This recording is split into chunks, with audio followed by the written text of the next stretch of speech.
Before we get started, though, I want to just be clear on a definition, particularly two. One is the difference between an inventor and an innovator. So from an inventor standpoint, when I talk about an inventor, what I mean is the person who actually created the idea.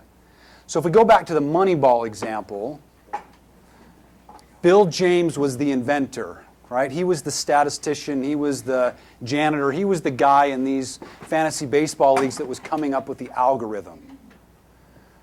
He was not the innovator. The innovator is the one who takes the idea and actually gives it life, that puts it into play. Now, they're not mutually exclusive. So the inventor can actually be the innovator. So for a company, for example, if you're developing products, you might be both the inventor as well as the innovator. But I just want to when I'm talking about innovator, this is who I'm talking about. The person who gives the idea life. So in our example with the young man, he did not invent dance or, laying on your back, kicking your feet up in the air, whatever it might be.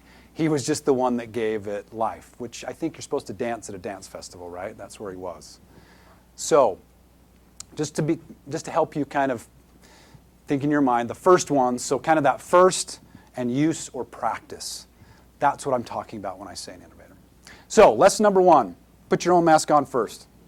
Anybody ever seen one of these? Yep. So I take this around with me when I do kind of this workshop and also when I talk about leadership. I've been tempted a couple times when the person next to me has been sleeping on the plane to pull it out and just put it on and give them an elbow and see what happens, but they might not appreciate that. So you get on, and one of the instructions is you put your own mask on first. Why? So that you're capable to help people around you. Okay. Any other thoughts? Yes. Why do you have to put your own mask on first?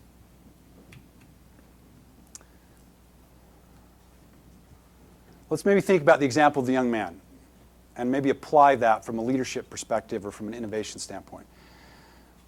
What would happen if his own mask isn't on first? Other people put it on. Follow an example. Okay, they might. Or if I haven't, what usually happens is I sit down. Okay, I stop. Because I'm looking around, I'm wondering what else is going on, and so I sit down too soon. I don't know about you. I've been in a situation a few different times where, because my own mask wasn't on first, I sat down a little bit too soon and didn't see the movement take place. So put your own mask on first. Are you saying you didn't stay in the game long enough? I didn't stay in the game long enough. Okay? I was worried, what if that fellow, when he's standing up there, what if instead of just saying, hey, listen, I'm going to have a good time, he's like, is everybody looking at me? Are my dance moves funny? Am I being judged? Did I forget my shirt? Okay. He sits down. And the video doesn't have 12 million hits on YouTube. Okay? So, I don't know about you, but for me there were a couple kind of key visuals in my early childhood. One of them was the Challenger incident. The other one was this one. Anybody recognize this picture? Tiananmen Square. So the power of one individual who was able to kind of shut out the outside noise and really be that innovator to stand and stop the tanks. So what does it take to put your own mask on first? Number one, you have to stand alone. Period. As an innovator, you're going to be that first one. People are going to be watching you. They're going to be judging. They're going to be saying, he's crazy, what are you doing? You're nuts.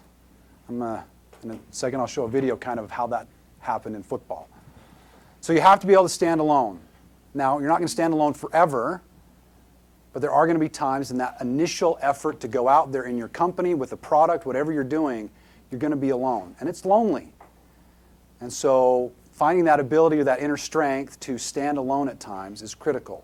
One of the ways to help you do that is to really understand what your purpose is. So this guy's purpose probably wasn't some super amazing thing to start a movement in the dancer. It was probably just, I'm going to have fun. I don't care what anybody else says. I came here to have a good time. That's my purpose. And so I could stand up here all day long by myself and I'll be fine. It's not dependent on somebody else. So what's your purpose when it comes to being innovative? It could be from the product you're trying to put out to the market. It could be as an HR person trying to help a company be innovative. What's your purpose in enabling and empowering others that will allow you at times to be able to stand alone? And then the final one is understand your leadership. By nature and by virtue of you being first, you're at the head. You're leading. So if you don't understand who you are as a leader, how you show up as a leader, you're going to have a hard time getting that next person to sign on with you. Did anybody notice in the video what happened when the second person came down to dance? What did the guy do?